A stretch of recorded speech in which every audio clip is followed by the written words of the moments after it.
Vamos a corregir algunos ejercicios, como estos que os puse, y vamos a empezar por el 9, por ejemplo, donde me pedía que calculara g partido de h y luego las composiciones, que quizá es lo que más os ha causado un choque emocional ahí. Lo primero que voy a hacer es estudiar el dominio de todas ellas, independientemente la una de las otras, pues por saber cuál es el dominio de ellas para luego intersecarlo, ¿no? Entonces, el dominio de f es todos los reales menos el menos 1 y el 1, porque x al cuadrado es igual a 1 si solamente si x es igual a más menos 1. Pero si la x de arriba fuera 0 ya no se podría hacer, ¿no? ¿Qué más da que sea 0? 0 por cualquier cosa, 0 abajo, 0 arriba es un 0, es un número. No sé por qué os cuesta tanto ver que el 0 es un número, por Dios. Es un número como un medio, es número. 0 arriba es 0, dividido entre una constante que es 0. ¿Vale? 0 abajo es infinito, que es otra cosa, pero arriba no da problemas, ¿eh? El 0 solo te va a dar problemas cuando esté arriba y abajo a la vez. Por ejemplo, cuando tengas algo así, x partido por x al cuadrado menos x, que al evaluarlo en 0 te da 0 partido por 0. Eso es una indeterminación y vais a aprender a calcularlas en esta clase. Quizá no, pero en la siguiente sí. Entonces, 0 partido por 0 es un problemón. Pero no es el caso, porque aquí si pones un 0 arriba,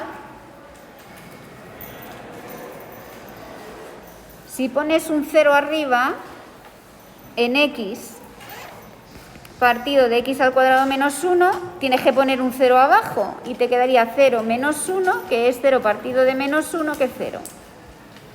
Y 0 mola. Bueno, seguimos. La siguiente es una raíz.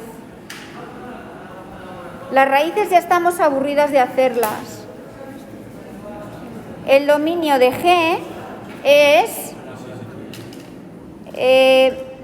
los x pertenecientes a los reales que sean, la veis ahí, el x más 3, más grandes, ¿no?, que menos 3. ¿Por qué? Porque como x más 3 tiene que ser mayor o igual que 0, pasando ese al otro lado te da menos 3. Así que son los números que van de menos 3 al infinito. Y el dominio de h es todos los reales, porque es la gráfica de una cuadrática, ya sabéis que es una parábola, ¿no? Las parábolas estaban bien definidas, le puedes alimentar con cualquier cosa.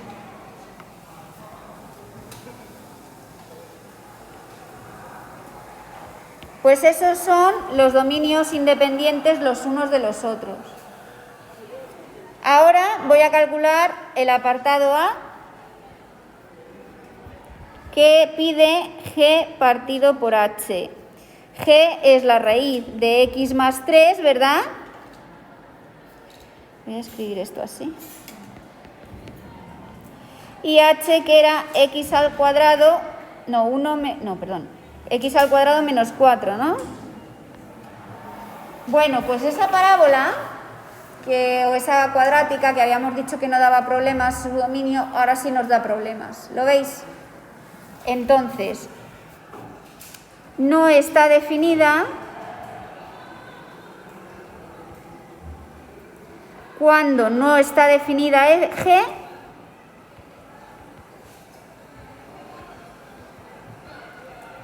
y tampoco cuando se anula el denominador, ¿verdad?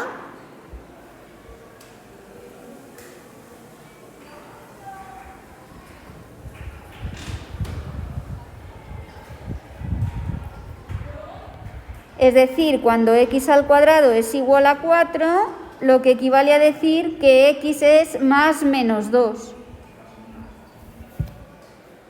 Entonces, ¿dónde no estaba definida g? Si os acordáis, aquí teníamos el menos 3 y G nos servía para todos estos números, ¿verdad? Y vamos hacia allá, porque X era mayor que menos 3. ¿Qué pasa ahora? Si aquí está el 0, yo tengo que quitar el 2, ¿verdad? Y tengo que quitar el menos 2, porque ahí tampoco estoy definida. Así que tengo que hacer ahí un agujerote, ¿no? ¿Cómo se escribe eso? Pues escribís de ahí a ahí, de ahí a ahí y de ahí a ahí, ¿no? Bueno, perdón, que me he confundido. De ahí hasta el 2 y luego del 2 para allá. ¿A que sí? Lo hay que dividirlo así. Entonces, el primer intervalo es el dominio de G partido por H es menos 3 menos 2 y el menos 2 abierto, porque ahí tengo un problema. Unión el menos 2, 2, ¿no? Unión, vaya unión. Unión 2, infinito. Esto está junto, ¿eh? Que el 0 no daba ningún problema, ¿vale? ¿Ha quedado claro? ¿Sigo con los otros apartados? Pues el B me decía que compusiera F con G, o G con F, mejor dicho, ¿no?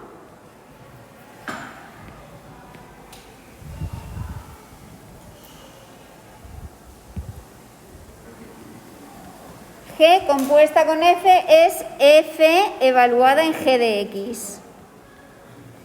Así que lo que primero tengo que hacer es ver quién es G de X, que es lo primero que voy a hacer. Lo primero que hago ahí es reemplazar ese G por su valor, que es la raíz de X más 3. Y ahora F era X partido de X al cuadrado menos 1, ¿verdad? Lo que hace F es, coge lo que tiene dentro, la X, y crea una fracción. Lo que tiene dentro es X más 3, ¿no? Coge lo que tiene dentro, lo eleva al cuadrado y le resta 1. Cojo lo que tengo dentro, lo elevo al cuadrado y le resto 1, ¿no? Y me da que F evaluada en G de X es la raíz de X más 3 y X más 3 menos 1, que es la raíz de X más 3 partido de X más 2. Y me podéis decir, pues aquí hago el dominio de esta función, ¿no? Yo os digo no. Esa te da otro problema más, ¿no? Te da un problema de denominador más, uno nuevo, ¿eh? Pero los de antes siguen. Es decir, si tú quieres que la F esté bien definida, ¿no? Tienes que tener cuidado ahí. ¿Entendido?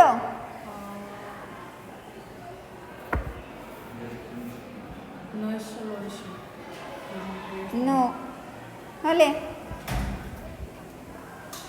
Entonces, el dominio de F de G de X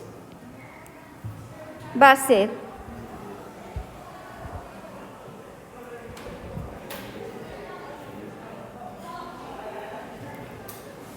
el intervalo 3 menos infinito intersecado con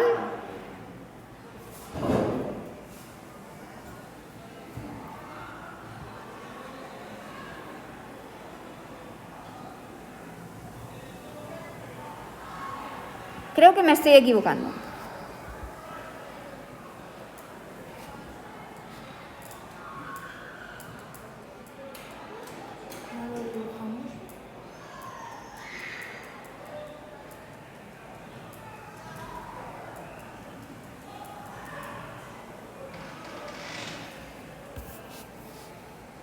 A ver, chicos, creo que el problema siempre en la composición te la da de lo de dentro, por lo que estoy pensando, ¿vale? A ver, para calcular el dominio de la composición, que no es fácil, ¿vale?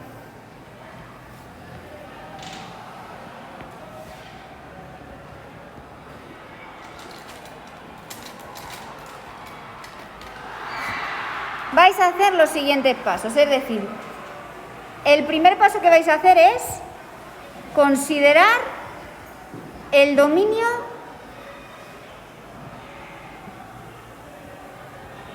de la primera función.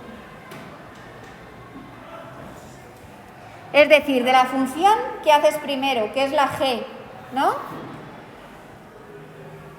En este caso, ¿no? Y luego observar la composición y ver qué posibles problemas hay, ¿vale? O sea que el dominio de la f, que no te importe tanto ya, es solo la que metes dentro, ¿vale? Pero observa lo que te ha dado, como aquí, ¿no? Que hemos tenido un problema, ¿dónde? En -2, ¿lo veis?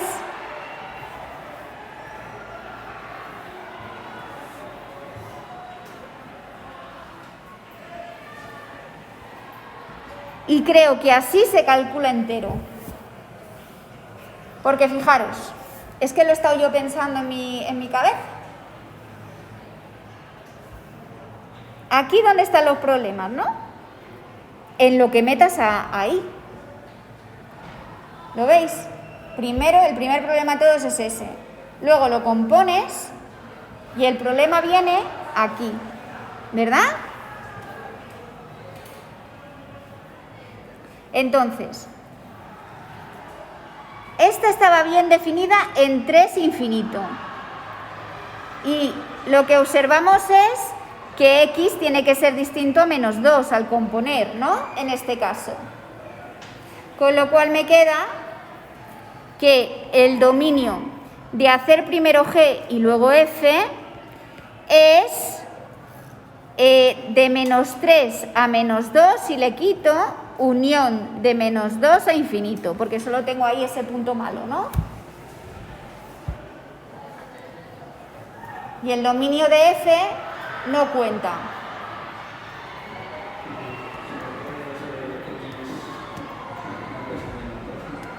Porque anula el denominador de lo que has conseguido, ¿vale? He observado esto y he visto que hay un problema en -2. Vamos a hacer la otra composición y vamos a seguir lo del dominio así. Me queda la al revés. G la hago la última hora. Es decir, hago f compuesto con g. O evalúo g en f de x, ¿no? C f compuesto con g de x, evalúa g en f de x, ¿no? Entonces, el problema primero, el dominio de aquí, sería el dominio de f por un lado, ¿no?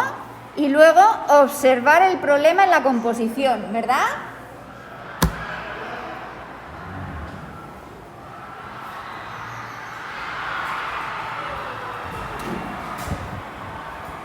El dominio de f hemos dicho que es todos menos el -1 y el 1.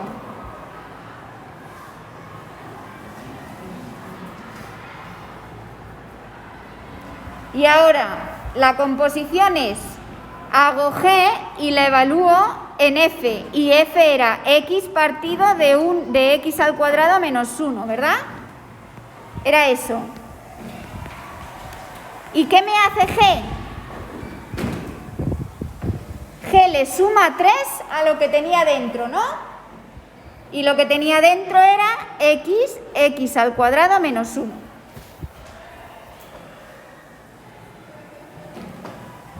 ¿Cómo calculo el dominio de eso? Bueno,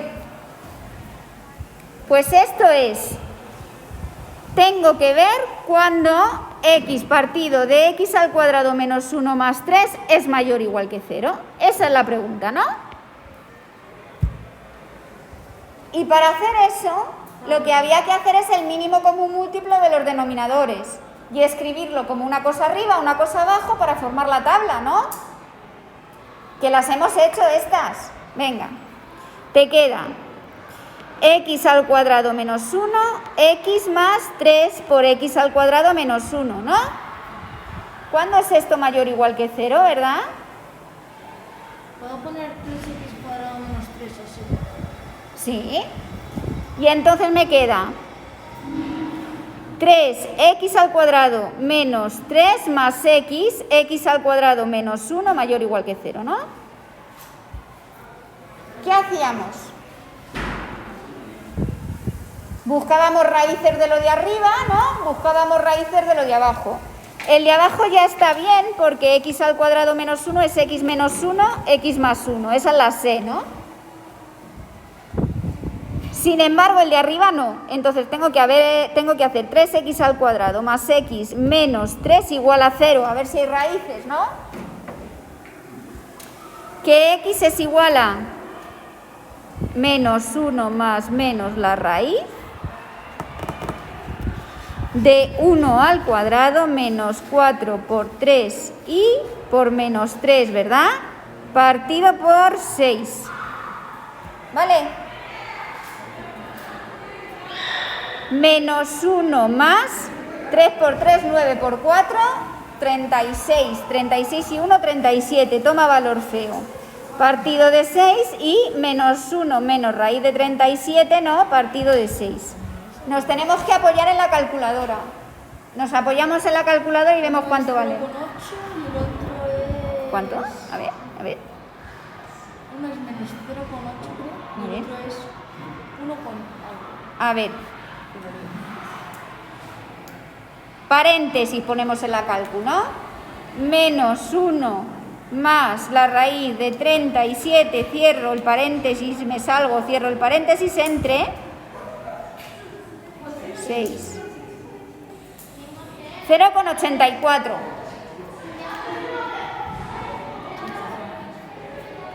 $0,84. Busco el otro. Y en la misma ecuación le doy a la flecha y pongo un menos, ¿no? Menos 1,18. ¿Qué significa esto? Significa que 3x al cuadrado menos, más x menos 3 es igual a x menos 0,84 por, perdón, sí, más 1,18, ¿no? Esas son las raíces feotas, pero son nuestras raíces y hay que aceptarlas. Genial, pues ahora hago la tabla de valores.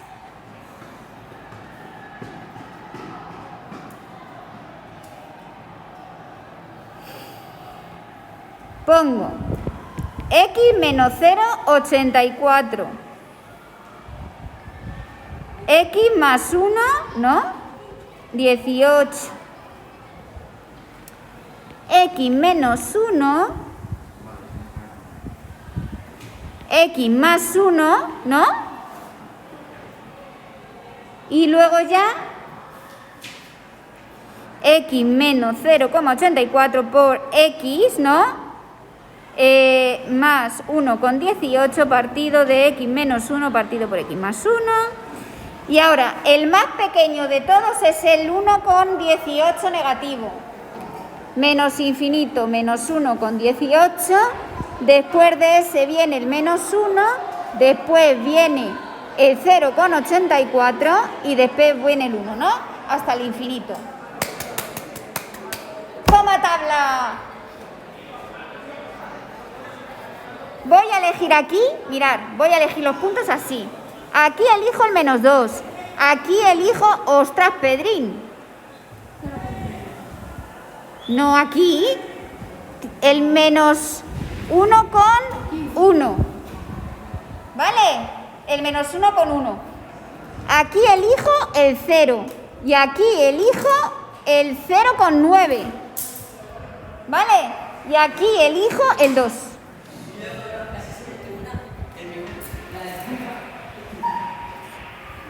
Si evalúo el primero, me da negativo, negativo, negativo y negativo, ¿no? Tengo 4, pues será positivo. ¿Lo visteis? El menos 1, este es negativo. Este es positivo.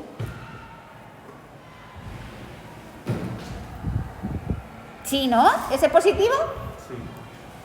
Este es negativo. Y este es negativo. Menos, ¿no? Negativo, positivo, negativo y positivo, positivo. El 0,9. Posi. Posi. Negativo, posi. Así que es negativo. Este es posi, este es posi, este es posi y este es posi positivo. Nunca jamás nos había dado 3 intervalos. Pues ya tenéis 3 intervalos positivos. Mola. Así que tenemos aquí una cosa muy curiosa. Tenemos que el dominio de la composición de aplicar primero F y luego G va a ser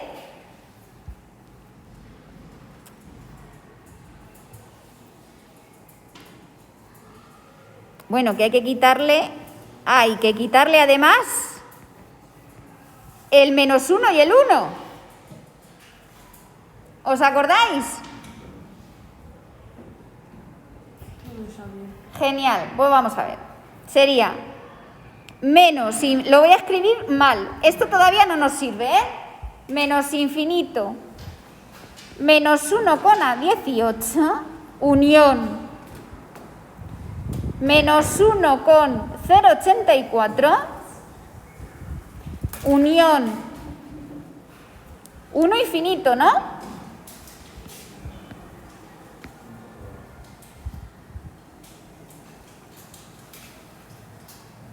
Vale, sería eso. Y ahora tengo que pensar quién está en el denominador porque lo tengo que quitar, ¿no? Entonces 0,84 estaba arriba y menos 1,18 también, así que esto es cerrado, ¿no? El menos 1 es abierto, ¿por qué? Porque estaba en el denominador, ¿lo veis? Y el 1 es abierto porque estaba en el denominador. Con lo cual, el menos 1 no está y el 1 tampoco, porque les he abierto. Así que al final puedo quitar las comillas, porque si estuvieran, les tendría que quitar, pero no están, porque ya les he quitado. ¿Entendido? ¡Guau!, ¿no?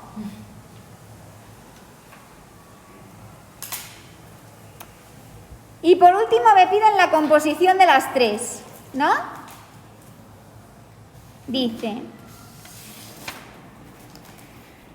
haz H,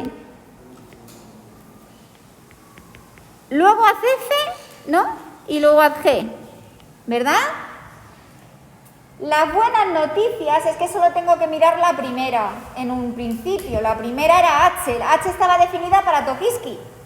O sea que las restricciones aquí me las va a dar el resultado de la composición, ¿vale? Bueno, pues hago G, F, pero a F la evalúo en x al cuadrado menos 4, ¿no? ¿Sí? Cojo G y ahora F me creaba una fracción, toma, ¿no? Que tenía a lo que metía dentro lo primero. Luego cogía lo que tenía dentro, lo elevaba al cuadrado, ¿verdad? Y le restaba 1.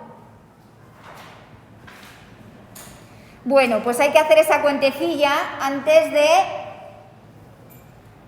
aplicarle g. Y te queda que g es x al cuadrado menos 4 partido el cuadrado del primero menos el doble del primero por el segundo, que sería 8x al cuadrado más el cuadrado del segundo, 16 menos 1, ¿no? ¿Sí o no? Total, que g es x al cuadrado menos 4 partido x cuarta menos 8x al cuadrado más 15. ¿Hemos acabado? No, porque ahora hay que hacer la raíz, sumarle 3 al bicho que meta dentro. X al cuadrado menos 4x a la cuarta menos 8x al cuadrado más 15. ¿Y qué se hace ahora? Ver cuando lo de dentro es positivo, ¿no? Total. X al cuadrado menos 4 partido de x a la cuarta menos 8x al cuadrado más 15 tiene que ser mayor o igual que 0, ¿no? ¿Cuándo ocurre esto? Para el dominio. ¿Sí? Pues, ala. ¿Cuándo ocurre que x a la cuarta menos 8x al cuadrado más 15, x al cuadrado menos 4 más 3x cuarta menos 24x al cuadrado más 45 es mayor o igual que 0? ¡Uf!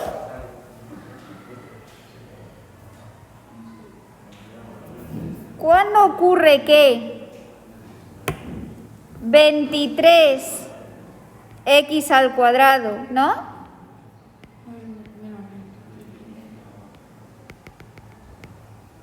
Menos 23x al cuadrado, 3x a la cuarta, más 41, ¿no? X a la cuarta menos 8x al cuadrado más 15 es mayor o igual que 0. Bueno, pues voy a resolver esto en mi calculadora super monongi.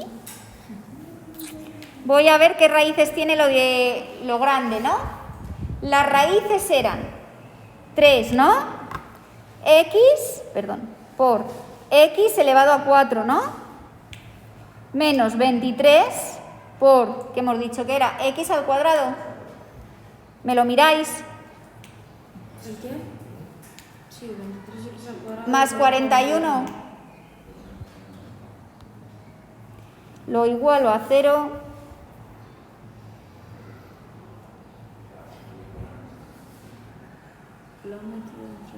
Y voy a ver si tiene raíces, ¿no? ¡Ostras! Pues sí, tiene muchas raíces. Tiene 4. Entonces habría que poner 4 de un lado, ¿no? ¿Lo veis, no? Y voy a ver el otro, ¿no? No lo voy a hacer, ¿eh? Esto es una locura. Ya veis los problemas.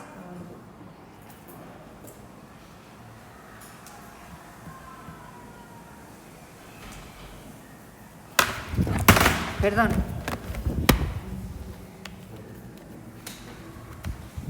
Por eso me compré yo este programa, porque me hace las cosillas. A ver, ¿abajo qué había? ¿X a la cuarta? Menos 8x2 más...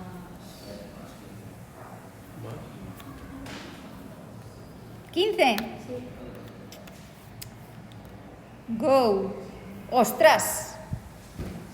Otras 4 raíces. Sí, se parece bastante. Pero no son. Encima se parecen mucho. Imagínate tú para encontrar un número entre menos 2,20 y menos 2,23. Sería el menos 2,21, ¿no? ¿Lo veis? Entre menos 679 y 173. ¡Hala! Rómpete la cabeza. El menos 1,7, ¿no?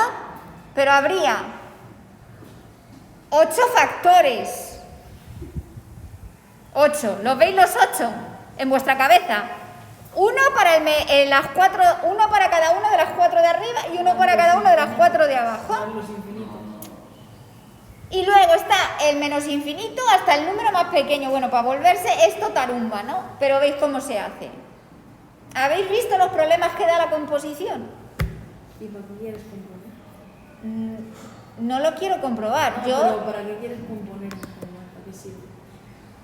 Para que te des cuenta en las derivadas lo que ocurre. Por ejemplo, cuando estáis derivando, tú sabes derivar el coseno de x. Pero cuando tú derivas el coseno de la raíz de x partido de x al cuadrado menos 1, ¿te das cuenta que hemos compuesto varias cosas?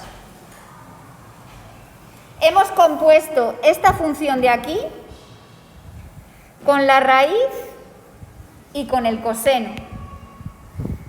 ¿Veis? O sea, dicho de otra manera, esto sería, el coseno lo hago el último, lo compongo con una raíz y luego lo compongo con x al cuadrado menos 1, que es otra función, ¿no? Entonces tenéis que hacer eso porque lo que dice la regla de la cadena es que tú puedes derivar esto, ¿no? Y es lo siguiente, la derivada del coseno, ¿cuál es? Seno. Pues sería el menos seno, ¿vale? Lo evalúas en el bicho entero.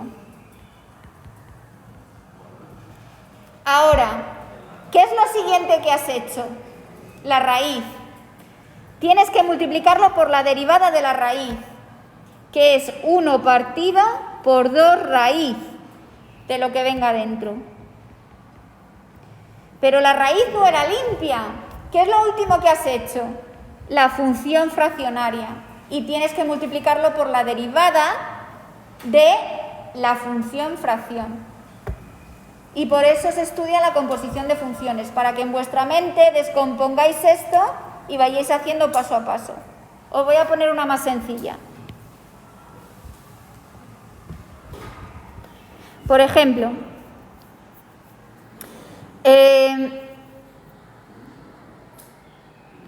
el coseno de 4x al cuadrado más 6x.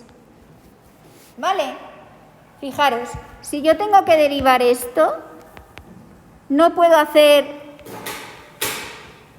simplemente menos el seno de 4x al cuadrado más 6x. No lo puedo hacer porque no tiene una cosa limpia dentro. O sea, tú lo único que sabes es que el coseno de x al derivar te da menos el seno de x. Y lo que dice la regla de la cadena es que cuando tienes el coseno f de x, ¿vale? Lo que haces es la derivada del coseno evaluada, ¿vale?, en esa función rara por la derivada de la función rara. Por eso se llama de la cadena, porque va encadenado. Entonces, aquí, ¿por qué tendría que multiplicar? La derivada de lo de dentro. El 2 baja y te queda 8. Muy bien. Y ahí terminas. ¿Entendido? Para eso se hace la composición. ¿Sí? Importantísima la regla de la cadena para todo lo que viene después. Entonces, no solamente tenéis que hacer el proceso de que te den 3 funciones sin componer, sino que tenéis que hacer el proceso contrario en vuestra mente. Si me dan una función, ¿de qué funciones elementales parte? Fijaros lo que hemos hecho aquí. Yo os he enseñado el coseno, os he enseñado el seno, os he enseñado las racionales. Y cuando compones, lo que estás haciendo es desmenuzarlo en las elementales, ¿no? En la derivada, ¿qué haces? Coges la derivada de la elemental, que es la derivada del coseno, que es menos el seno. Y luego coges la derivada de la elemental que tengas dentro, que es un polinomio, y lo haces. Por eso eran tan importantes las funciones elementales, porque se componen para fusionarse en cosas así. ¿Entendido? Entonces de la regla de cadena tú vas derivando todas las funciones elementales. Hasta que termines con ellas y que lo último te quede como una X limpia. O sea, tu objetivo es que la X te quede lo más limpia posible al final. Si os dais cuenta aquí, no. El seno ahí tiene gente que no es una X limpia. Si fuera X cuarta o X3. Tampoco es una X limpia porque tiene un exponente. ¿Cómo lo quitarías? Pues haciendo la derivada de 4x3, que es 12x. Y ahí está el ax sin exponente. Hacer la derivas hasta que te queda la X limpia. No, la derivas todas las veces que tú puedas hasta que llegues, por ejemplo, a un polinomio, a lo mínimo. Eso es lo mínimo. Es decir, que no tengo por qué derivar el 4. Esto ya no lo tienes que derivar más. Por eso, pero no tengo por qué derivar solo una vez. Tú tendrías que derivar dos veces así. Coseno de 4x al cuadrado más coseno de x al cuadrado.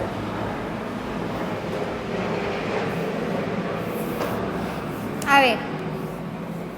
Menos seno, la primera derivada, evaluado en todo el bicho, ¿no? Y ahora tendrías que hacer la derivada, multiplicarle por la derivada de lo de dentro. La derivada de esta, 8x. Y ya está derivada, no hay nada más que hacer. Pero la derivada del coseno, ¿qué es? Menos el seno de x al cuadrado, ¿no? Pero a esta, ¿por qué más hay que multiplicarle? Porque no está limpia ahí, por el 2x. Y todo eso es 1. Ya hemos acabado, sí. Y si, por ejemplo, en el mismo de arriba, en vez de tener 4x2, tuviera 4x3, en el mismo. Da igual, el exponente da igual. Una vez que lo derivas una vez, no hay que seguir. Es la derivada de lo de dentro. Si la derivada de lo de dentro no tiene otra cosa dentro, como le ha pasado aquí al coseno, ya está. Pero lo pongo en el mismo, no lo pongo en plan, sí, está fuera. Claro. En plan, el por 2 es otra cosa. Sería otro gran paréntesis. No, el por 2 está con este juntico. No es como el seno que va por un lado, lo otro que va por otro. Este uno va por un lado y este va por el otro. Y al coseno no le puedes desprender de su 2x. Entonces no entiendo los paréntesis.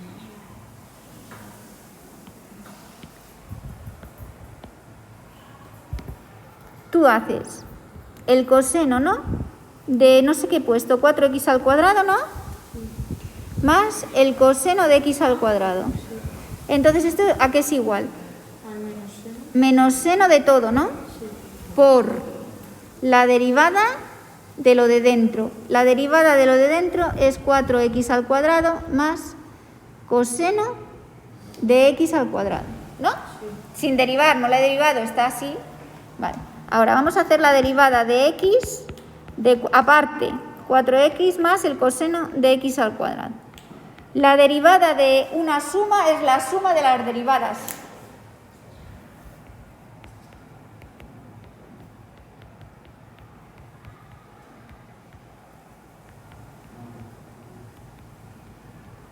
¿No? Entonces, esta es fácil. ¿Cuánto es? 8x. ¿Esta qué es? Menos seno. ¿Tiene derivada lo de dentro? Sí. Y todo eso va por un lado. Esto va sumando. Y eso se tiene que reemplazar por todo esto. Es decir, que te quedaría menos el seno evaluado ahí por esas dos cosas. 8x menos el seno de x al cuadrado, 2x.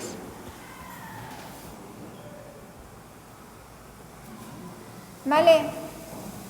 Pero bueno, no hemos llegado a los límites y ya os estoy explicando para qué se usa, ¿no? Esto es una locura. Hemos quedado en que no lo íbamos a hacer porque no nos iba a aportar nada para nuestra educación, ¿no? Vale. Y tristemente, yo no sé si el programa ese puede hacer inecuaciones, porque estaría chachi ponerlo y que me devolviera el resultado, pero no va a ser así.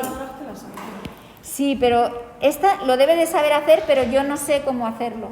porque hay que aprenderse un manual que vamos, entonces sé poca cosa yo. Pero digo calculadoras como esta, pero otras. Se llaman programables. Son las que no te das daño. Claro, entonces te da igual. Bueno. Entonces, os he explicado lo que es la composición de funciones. Ahora os voy a explicar la función inversa.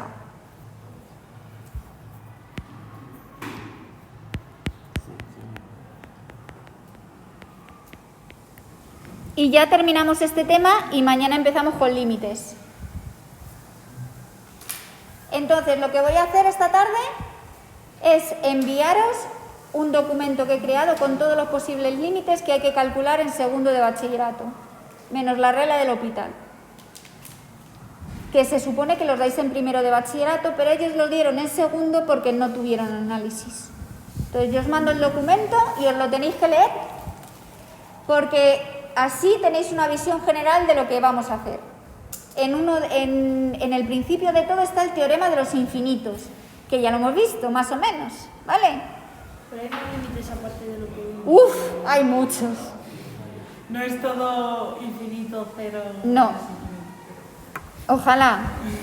Bueno, la función inversa. Bueno, en matemáticas, ¿sabéis una cosa? Cuando haces una operación, ¿vale?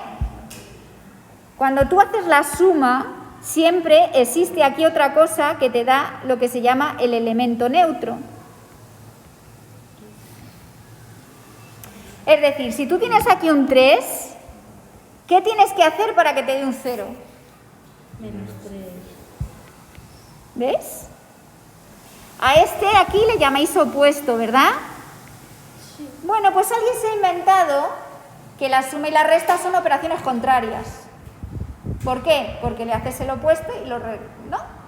Vale, pues ahora con la multiplicación. ¿Qué tienes que poner aquí? Si este es 3, ¿qué tienes que poner aquí para que te dé un 1? Que es el elemento neutro de la multiplicación.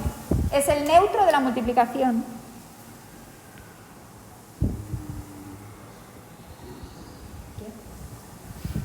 Un tercio. Claro. ¿Lo veis? Y esto te relaciona la multiplicación con la división. Ahora, os he definido la suma y la resta de funciones. ¿Cuál va a ser el opuesto a f de x? Menos f de x, ¿no? Porque al sumarle f de x, menos f de x te da la función 0. Cuando tú multiplicas f de x por 1 partido de f de x, te da 1. Lógicamente, ¿no? Ahora, ¿qué pasa con la composición? ¿Quién es el elemento neutro de la composición? El elemento neutro de la composición es la función, porque tiene que ser otra función.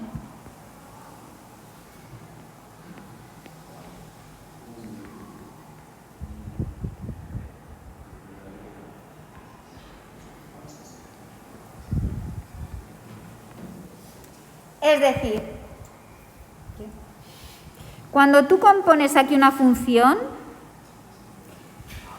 y quieres poner aquí otra función, ¿no? Lo que tú quieres, ¿vale? Es que no hayas hecho nada. ¿Y cómo no se hace nada? Pues que la x esta se quede igual. Pero esta función es una función, es la función que al punto 1 le da el 1, que al punto 2 le da el 2, ¿no? Es la función que se llama identidad o la función, pues esa, una línea recta. ¿Entendido? Pero además, ¿qué quieres? Pues lo mismo que querías antes. Si tú multiplicas 3 por 1 tercio, te da 1, pero si multiplicas 1 tercio por 1, por 3, te da 1. O sea, si los cambias, también. Entonces quieres que si aplicas f y luego g, pues que también te dé la x.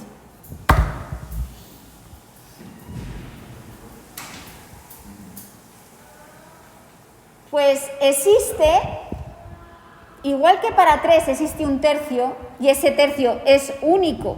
No hay otro número que multiplicado por 3 te vaya a dar 1. solo el 1/3. A la función que verifica eso se le llama inversa. A la única función que verifica eso... Es verdad, profe. ¿Y los múltiplos también no cuentan? No. A la única función que verifica eso se le llama inversa de f.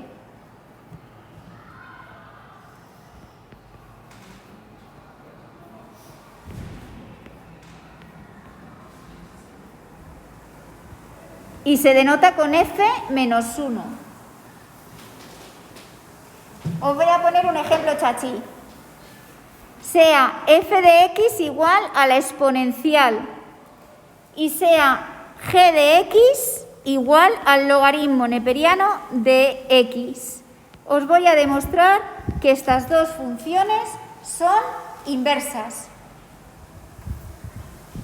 Las potencias y los logaritmos sí que son inversas. Sí, pero te lo voy a demostrar, porque ahora sabes componer, ¿no? Vamos a ver, voy a hacer f y luego g. Si coges el neperiano, ¿tiene algún motivo? Tienes que coger el neperiano porque es en base e. Si tú tuvieras 2 elevado a x, cogerías el logaritmo en base 2, ¿no? Venga. Tengo que hacer g evaluada en e elevado a x, ¿no? ¿Y eso qué es? El logaritmo neperiano de e elevado a x, ¿no? No sé si os acordáis de las propiedades del logaritmo, pero cuando había un exponente se pasaba fuera y te quedaba logaritmo neperiano de e. ¿Pero qué era esto? Esto era el logaritmo en base e de e. ¿A qué exponente tengo que elevar e para que me dé e?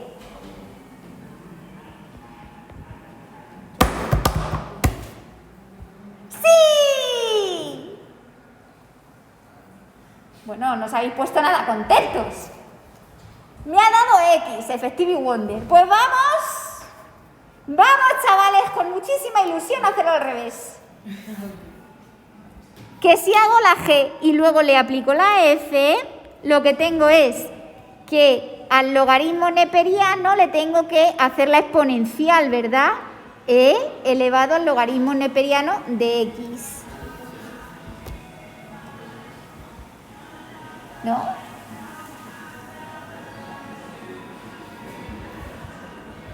¿Y esto lo sabéis resolver?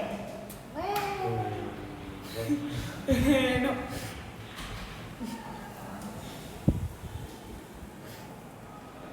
Esto no sabéis resolverlo.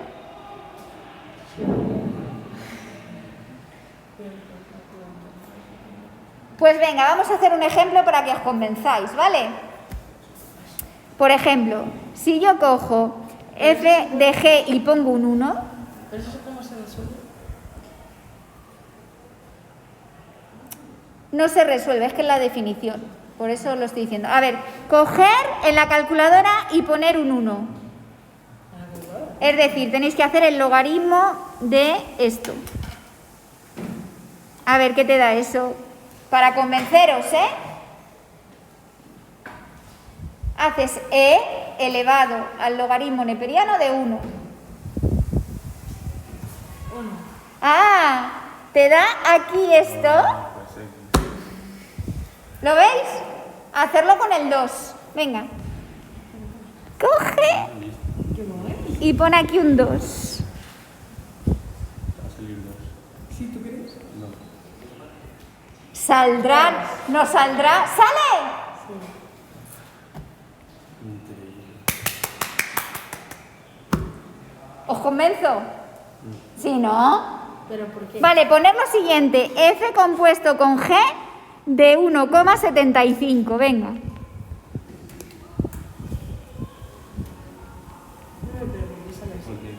Porque son inversas. Pero si elevas uno a su inversa, da eso. Claro, pero no es que no elevas, no, estás componiendo. Te estoy diciendo que si compones por un lado y compones por el otro, al ser únicas, siempre da. ¿Y sabéis cómo se ven estas? Mirad. Estas resulta que tienen un comportamiento muy especial. Cuando tú dibujas y igual a x, que hemos dicho que y igual a x es la identidad, ¿verdad?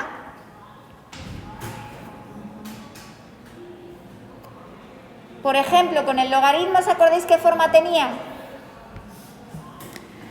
El logaritmo era así. Cortaba así, ¿verdad? Bueno, iba para allá. Pues ¿sabéis cómo es la exponencial? Es simétrica respecto a esta línea. Es decir, va a ser así. Perdón.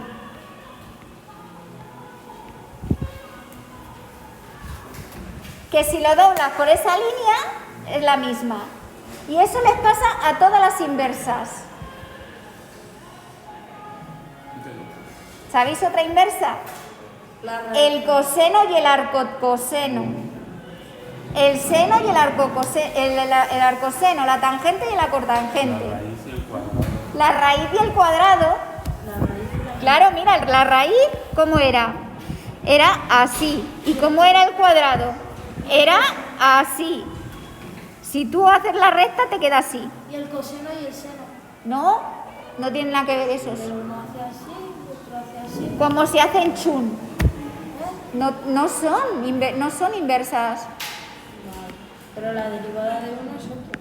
¿Y qué? No tiene nada que ver. No, porque eso no tiene nada que ver con la composición. Y aquí lo dejamos.